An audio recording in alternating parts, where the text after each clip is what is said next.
पुरुषांना परस्त्रीविषयी आकर्षण वाटण्याची कारणे. पुरुषांना लग्नानंतर दुसऱ्या स्त्रीबद्दल आकर्षण वाटलं म्हणजे तो आपल्या पत्नीवर प्रेम करत नाही असा अर्थ होतो का, की त्यामागे काही वेगळी मानसिक आणि भावनिक कारणं असू शकतात? हा विषय अनेकदा वादाचा ठरतो, पण वास्तव समजून घेणं अधिक महत्त्वाचं आहे. प्रत्येक आकर्षण हे प्रेम नसतं आणि प्रत्येक आकर्षणामुळे नातं तुटतंच असंही नसतं. काही आकर्षण क्षणिक असतात, तर काही नात्यातील उणिवामुळे निर्माण होतात. म्हणून आज आपण कोणालाही दोष न देता पुरुषांना परस्त्रीविषयी आकर्षण वाटण्याची काही महत्त्वाची कारणं समजून घेणार आहोत. एक, नात्यातील भावनिक अंतर. जेव्हा नवरा बायकोमध्ये पूर्वीसारखा संवाद राहत नाही, तेव्हा हळूहळू भावनिक अंतर वाढू लागते. एकमेकांना वेळ देणं कमी होतं, मनातील भावना व्यक्त करणंही कमी होतं. अशा वेळी काही पुरुषांना असं वाटू लागतं की त्यांना कोणी समजून घेत नाही. जर त्याचवेळी दुसरी एखादी स्त्री त्याच्या भावना शांतपणे ऐकत असेल, त्यांना आधार देत असेल किंवा त्यांच्याशी आपुलकीने बोलत असेल, तर तिच्याबद्दल आकर्षण निर्माण होऊ शकतं. हे आकर्षण अनेकदा प्रेमामुळे नसून भावनिक आधार मिळाल्यामुळे तयार होतं. म्हणून कोणत्याही नात्यात संवाद किंवा भावनिक जवळीक टिकून ठेवणं अत्यंत महत्त्वाचं असतं. 2. नवीनपणाचं आकर्षण. मानवी मनाला नवीन गोष्टींबद्दल नेहमीच कुतूहल असतं. लग्नानंतर अनेक वर्षे एकाच दिनक्रमात राहिल्यामुळे काही पुरुषांना एखादी नवीन व्यक्ती वेगळी आणि आकर्षक वाटू शकते. तिचं बोलणं, वागणं किंवा स्वभाव नवीन असल्यामुळे मन तिच्याकडे ओढलं जाऊ शकतं. पण याचा अर्थ त्या व्यक्तीवर खरं प्रेम आहे असा होत नाही. अनेकदा हे आकर्षण काही दिवस किंवा काही महिन्यांपुरतंच मर्यादित असतं. काळानुसार ते आपोआप कमीही होतं. म्हणून क्षणिक आकर्षण आणि आयुष्यभर टिकणारं प्रेम यामध्ये फरक ओळखणं खूप आवश्यक आहे. 3. सततचा संपर्क आणि वाढणारी जवळीक. जेव्हा एखाद्या स्त्रीशी रोज भेटणं, बोलणं किंवा एकत्र काम करणं होतं, तेव्हा नकळत तिच्याशी ओळख वाढू लागते. सुरुवातीला हा फक्त साधा संवाद असतो, पण हळूहळू तिच्याशी बोलण्याची सवय लागते. ती आपल्याला समजून घेते, आपलं ऐकून घेते असं वाटू लागलं की भावनिक जवळीक वाढू शकते. या जवळीकीतून काही वेळा आकर्षण निर्माण होतं, मात्र प्रत्येक जवळीक प्रेमात बदलतेच असं नाही. योग्य मर्यादा पाळल्या आणि स्वतःच्या भावनांवर नियंत्रण ठेवलं तर हे आकर्षण पुढे वाढत नाही. म्हणूनच नात्यांच्या मर्यादा ओळखणं आणि त्याचा आदर करणं खूप महत्त्वाचं आहे. 4.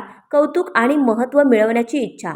प्रत्येक माणसाला आपलं कौतुक व्हावं, आपल्याला महत्त्व मिळावं आणि आपली दखल घेतली जावी असं वाटतं. जेव्हा एखादी दुसरी स्त्री सतत कौतुक करते, आदराने बोलते किंवा विशेष लक्ष देते, तेव्हा काही पुरुष तिच्याकडे आकर्षित होऊ शकतात. विशेषतः स्वतःच्या नात्यात कौतुक किंवा संवाद कमी झाला असेल तर ही भावना अधिक वाढू शकते. पण केवळ कौतुकामुळे निर्माण झालेलं आकर्षण हे खरं प्रेम नसतं. अशावेळी भावनेच्या भरात निर्णय घेण्यापेक्षा स्वतःच्या नात्याकडे लक्ष देणं अधिक योग्य ठरतं. कारण खऱ्या नात्याची किंमत ही क्षणिक कौतुकापेक्षा खूप मोठी असते. 5. नात्यातील एकसुरीपणा. लग्नानंतर काही वर्षांनी अनेक जोडप्यांचं आयुष्य एकाच दिनक्रमात अडकून जातं. काम, घर, जबाबदाऱ्या आणि धावपळ यामुळे नात्यातील उत्साह हळूहळू कमी होऊ शकतो. पूर्वीसारख्या गप्पा, फिरणं, एकमेकांसाठी वेळ काढणं किंवा छोट्या छोट्या गोष्टींमधला आनंद कमी होतो. अशा वेळी काही पुरुषांना बाहेरची एखादी व्यक्ती अधिक रंजक आणि वेगळी वाटू लागते. पण समस्या त्या व्यक्तीत नसते, तर नात्यात असलेल्या एकसुरीपणात असते. जर नवरा बायकोने पुन्हा एकमेकांसाठी वेळ काढला, संवाद वाढवला आणि नात्यात नवीनपणा आणला, तर अशा अनेक भावना आपोआप कमी होऊ शकतात. 6. स्वतःच्या समस्या दुसऱ्यांसोबत शेअर करणं. जेव्हा एखादा पुरुष आपल्या मनातील दुःख, ताण किंवा वैयक्तिक समस्या पत्नीऐवजी दुसऱ्या स्त्रीसोबत शेअर करू लागतो, तेव्हा त्याच्यात भावनिक जवळीक निर्माण होण्याची शक्यता वाढते. कारण जी व्यक्ती आपल्याला समजून घेते, आधार देते आणि शांतपणे ऐकून घेते, तिच्याबद्दल मनात आपुलकी निर्माण होऊ शकते. ही आपुलकी हळूहळू आकर्षणात बदलू शकते. पण अशा भावना अनेकदा परिस्थितीमुळे निर्माण झालेल्या असतात, प्रेमामुळे नाहीत. म्हणून आपल्या नात्यातील समस्या एकमेकांशी बोलून सोडवणं हेच सर्वात योग्य आणि टिकाऊ समाधान असतं. 7. सोशल मीडियाचा वाढता प्रभाव. आजच्या काळात सोशल मीडियामुळे नवीन लोकांशी ओळख होणं खूप सोपं झालं आहे. सुरुवात फक्त लाईक, कमेंट किंवा साध्या मेसेजपासून होते, पण नंतर रोजच्या गप्पांमुळे जवळीक वाढू शकते. अनेक वेळा लोक सोशल मीडियावर आपली फक्त चांगली बाजू दाखवतात, त्यामुळे समोरची व्यक्ती अधिक परिपूर्ण वाटू लागते. हळूहळू त्या व्यक्तीशी बोलण्याची सवय लागते आणि त्यातून आकर्षण निर्माण होऊ शकतं. पण सोशल मीडियावर दिसणारं चित्र नेहमीच वास्तव असतं असं नाही. म्हणून आभासी नात्यांपेक्षा आपल्या खऱ्या नात्याला अधिक महत्त्व देणं आवश्यक आहे. 8. क्षणिक आकर्षण आणि कायमचं प्रेम यात फरक न समजणं. काही वेळा एखादी व्यक्ती आवडली की अनेकांना वाटतं की तेच प्रेम आहे, पण प्रत्यक्षात आकर्षण आणि प्रेम या दोन वेगळ्या गोष्टी आहेत. आकर्षण अनेकदा बाह्य व्यक्तिमत्व, बोलणं किंवा वागणं यामुळे निर्माण होतं आणि काही काळानंतर कमी होतं. तर प्रेम हे विश्वास, जबाबदारी, त्याग आणि एकमेकांच्या सुख-दुःखात साथ देण्यावर उभं असतं.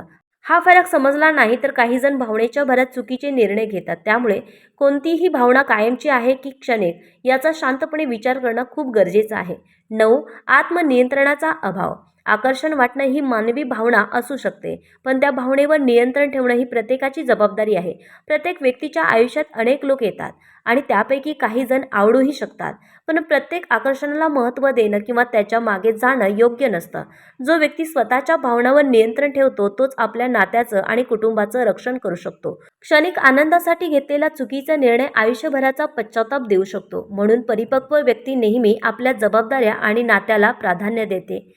10. स्वतःच्या नात्याची किंमत उशिरा समजणं. काही वेळा माणसाला आपल्या जवळ असलेल्या नात्याची किंमत त्याचं महत्त्व कमी झाल्यावरच कळते. क्षणिक आकर्षणाच्या प्रभावामुळे काही पुरुष आपल्या पत्नीचं प्रेम, त्याग आणि साथ याकडे दुर्लक्ष करतात.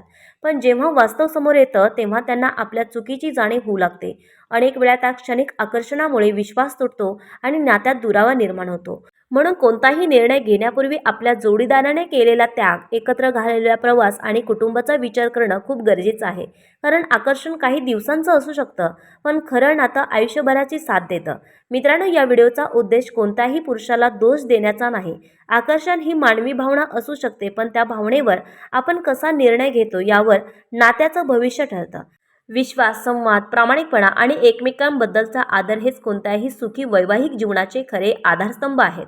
त्यामुळे क्षणिक आकर्षणापेक्षा कायमचं नातं जपण्याला प्राधान्य द्या.